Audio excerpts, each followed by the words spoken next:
Good evening दोस्तों।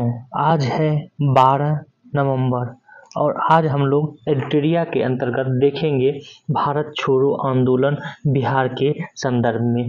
भारत छोड़ो आंदोलन को हम लोग पढ़ने से पहले कुछ महत्वपूर्ण तथ्य जो कि है संबंधित क्रांतिकारी आंदोलन से, जो कि एडिटोरिया में नहीं दिया गया है, उसके बारे में हम आपको बता दें। एडिटोरिया में जो है आप लोग प्रथम क्रांतिकारी आंदोलन जो है 1908 के बारे में आपने पढ़ा, लेकिन जब द्वितीय क्रांतिकारी आंदोलन जो है असहयोग आंदोलन की समाप्ति के बाद होता है, तो उसमें भी बिहार में कुछ क्रांतिकारी जो है उभर के आते हैं और कुछ संगठन बनते हैं। उसके बारे में आप लोग जानकारी ले लें।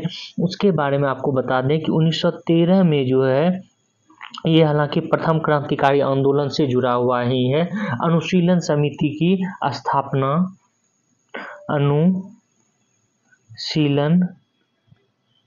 समिति की स्थापना किया गया था 1913 में। किसके नेतृत्व में किया गया था? तो सचिंद्र सन्याल के नेतृत्व में किया गया था। कहाँ पर? तो बिहार में। उसके बाद हम लोग देखते हैं Hindu boys association, Hindu boys association, Hindu boys association ये बंकिम चंद्र चटर्जी और पी मित्रा के नेतृत्व में गठित किया गया था।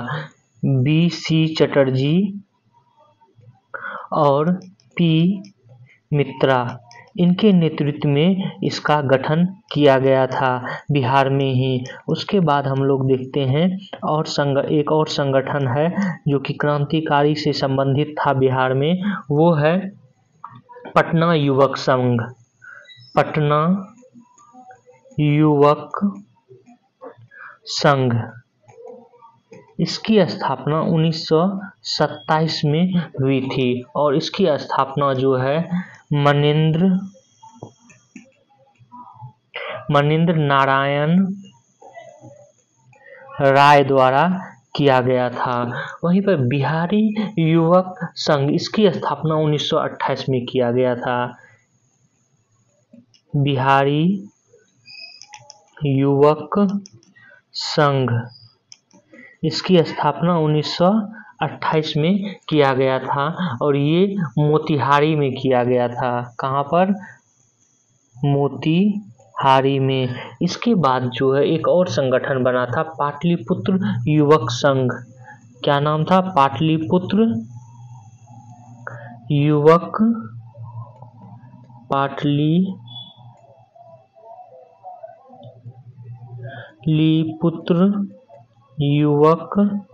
संघ। पाटलिपुत्र युवक संघ की स्थापना 1929 में होता है और इसमें जो महत्वपूर्ण भूमिका निभाई थी राम वृक्ष बेनीपुरी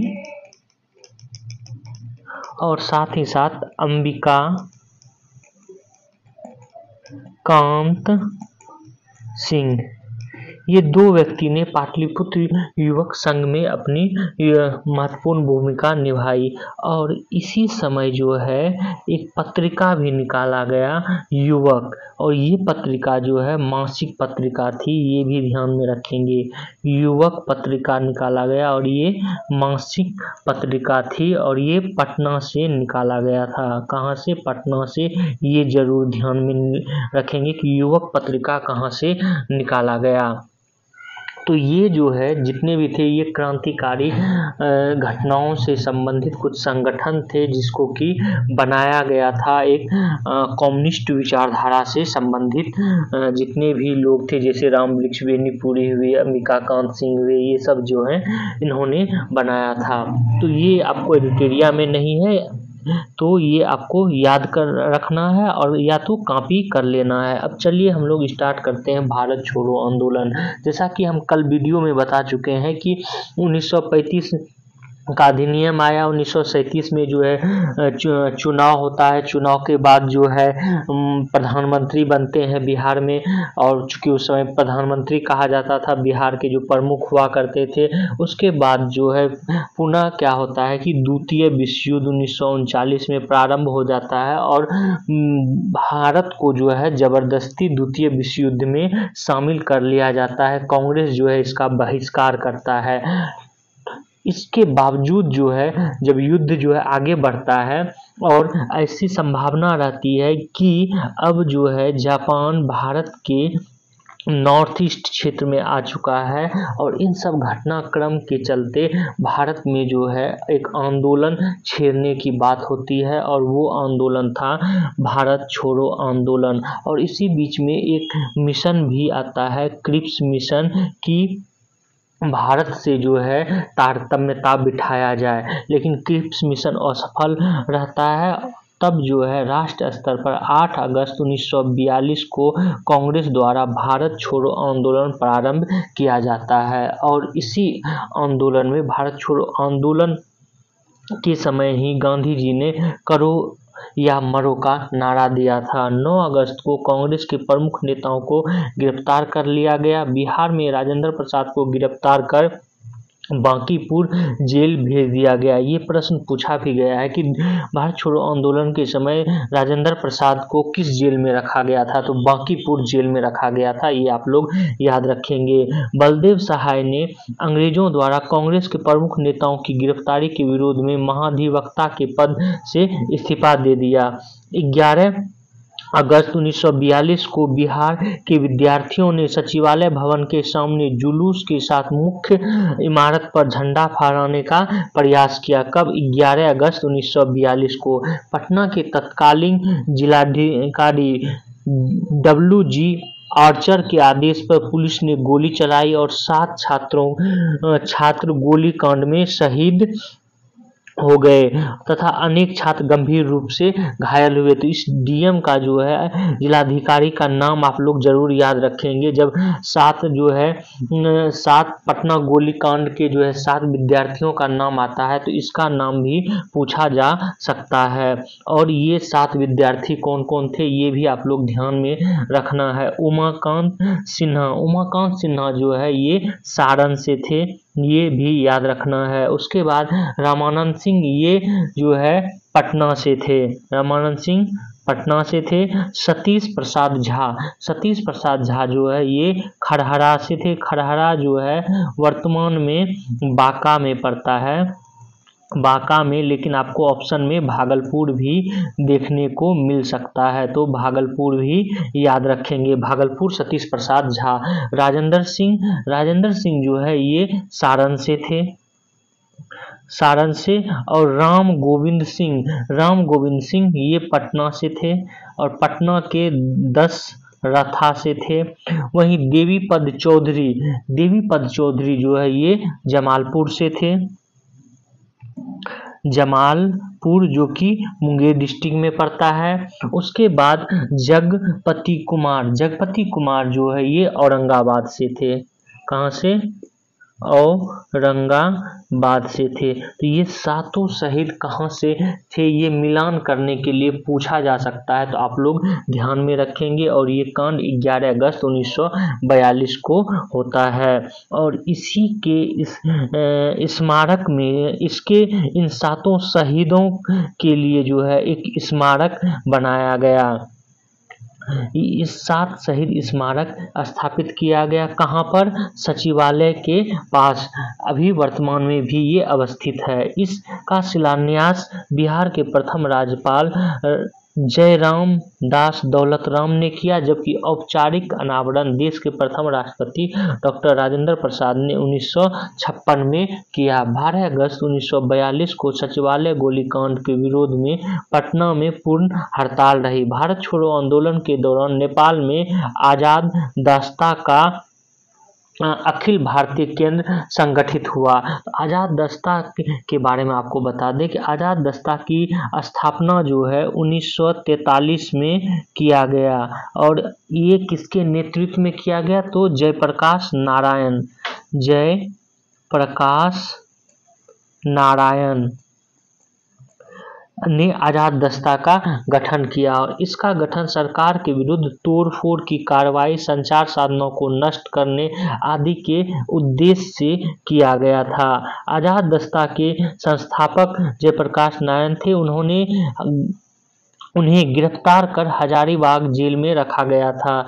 9 नवंबर 1942 को दीपावली की रात वे अपने 5 साथियों रामानंद मिश्र, सूरज नारायण सिंह, योगेंद्र शुक्ल, गुलाबी सोनार, शालिग्राम सिंह के साथ जेल की दीवार फांदकर भाग निकले और आजाद दस्ता का गठन किया। तो ये भी आप लोग ध्यान में रखेंगे कि जो भारत छोड़ो आंदोलन होता है तो भारत छोड़ो आंदोलन के समय जयप्रकाश नारायण को भी जो जेल में डाल दिया गया था, हजारीबाग जेल में। लेकिन वो जो है 1942 में हजारीबाग जेल से भाग निकलते हैं और अपने 5 साथियों के साथ जो है फिर चले जाते हैं राजविलास जंगल में, जो कि नेपाल में पड़ता था। और यहीं पर जो है आजाद दस्ता की स्थापना 1943 में करते हैं और इसमें बिहार के युवाओं को छापामार युद्ध और अग्निशास्त्र चलाने की शिक्षा भी आजाद दस्ता के अंतर्गत दिया जाता है।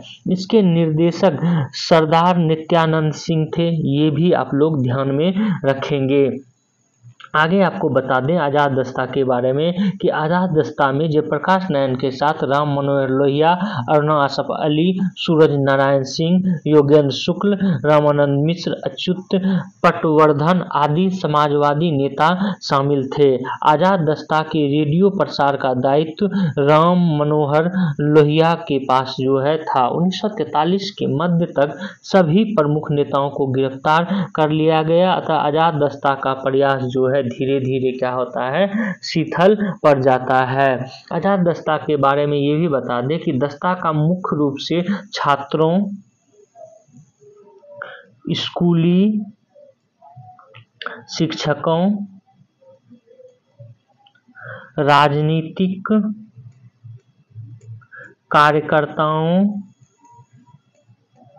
कार्यकर्ताओं और ब्रिटिश सेना या पुलिस छोड़कर चले गए लोगों की भर्ती जो है इसमें किया जाता था। ये आप लोग ध्यान में रखेंगे कि आजाद दस्ता के अंतर्गत कौन कौन जो है किस किस को इसमें शामिल किया जाता था, ये भी आप लोग ध्यान में रखेंगे। आगे देखते हैं भारत छोड़ो आंदोलन के दौरान बिहार के छात्रों ने ट्रेन पर कब्जा कर स्वराज ट्रेन नाम से चलाया गया। ये आप लोग कॉपी कर लेंगे या अभी ही याद कर लेंगे कि स्वराज ट्रेन जो है बिहार के छात्रों ने कब किस आंदोलन के समय चलाया था, तो भारत छोड़ो आंदोलन के समय चलाया था। सिवान में थाने पर राष्ट्रीय झंडा फहराने की कोशिश में फूलेना प्रसाद श्रीवास्तव पुलिस की गोलियों के शिकार हो गए। भारत छोड़ो आंदोलन में बिहार का मुख्य केंद्र गांधी मैदान था। हालांकि जिस समय भारत छोड़ो आंदोलन प्रारंभ हुआ था, चल रहा था, उस समय जो है इसको गांधी मैदान के नाम से नहीं जाना जाता था, अपितु इसे पटना लॉन्ज के नाम से जाना जाता था। गांधी मैदान जो है 1948 ईस्वी में पटना लॉन्ज का नाम चेंज कर बदल कर गांधी मैदान रखा गया। और आपको यहाँ पर एक और तथ्य बता दें कि ये इसी गांधी मैदान में जो है गांधी जी की विश्व की सबसे ऊंची प्रतिमा भी है। ये भी आप लोग ध्यान में रखेंगे। आगे बता दें भारत छोड़ो आंदोलन के बारे में। भारत छोड़ो आंदोलन में बिहार में 15,000 से अधिक व्यक्ति बंदी बनाए गए, 8,783 को सजाएं हुई और बहुत सारे जो है शहीद और घायल भी हुए। तो ये था भारत छोड़ो आंदोलन से संबंधित बिहार से कुछ तथ्य और जो है बिहार के अन्य जिलों से भी भारत छोड़ो आंदोलन में देखने को मिला, जैसे कि डुमराव डुमराव से जो है आपको कपिल मुनि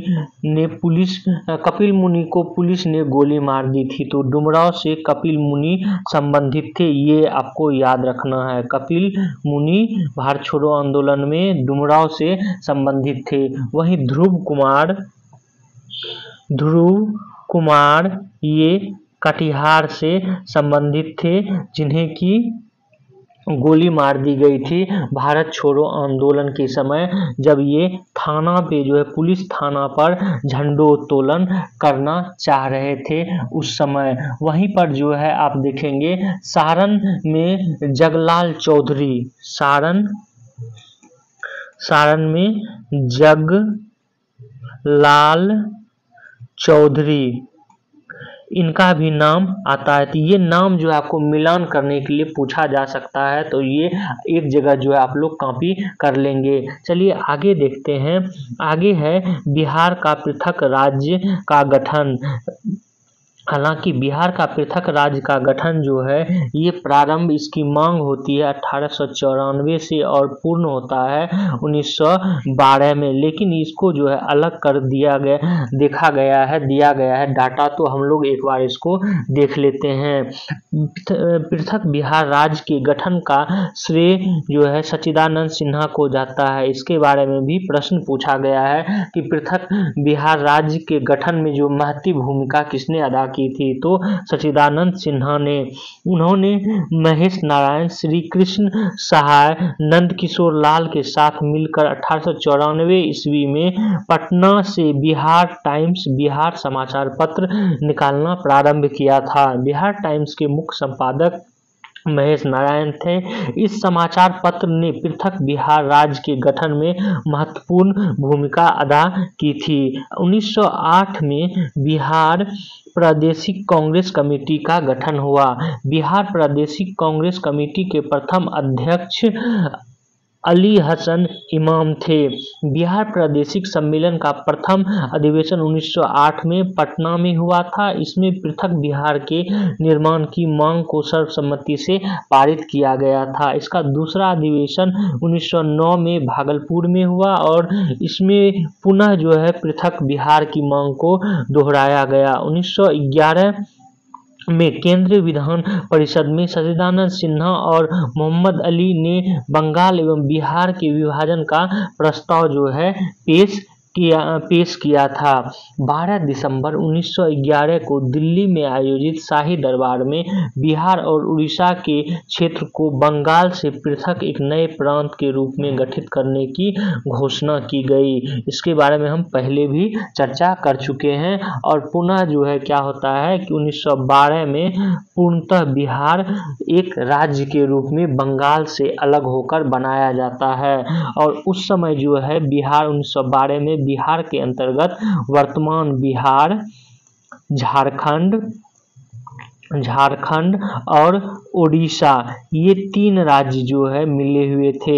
ओडिशा 1936 में अलग होता है बिहार से और झारखंड जो है 2000 में अलग होता है वर्तमान बिहार से। और वर्तमान में 2000 के बाद जो है वर्तमान बिहार का स्वरूप आपको देखने को मिलेगा। बिहार से संबंधित कुछ अन्य तथ्य भी देखते हैं। 1937 में मोहम्मद अली जिन्ना ने बिहार का भ्रमण कर मुस्लिम लीग का प्रचार प्रसार किया था। 1938 में अब्दुल कयूम अंसारी ने मोमिन कांग्रेस की स्थापना की।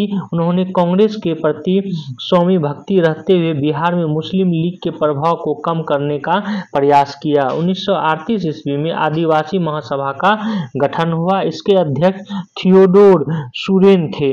ये भी आप लोग ध्यान में रखेंगे, खासकर जब आप झारखंड का इतिहास पढ़ेंगे तो इनका नाम जो है थियोडोर सुरेन का नाम महत्वपूर्ण रूप से लिया जाता है। कालांतर में इसके प्रभावशाली नेता राम जयपाल सिंह हुए।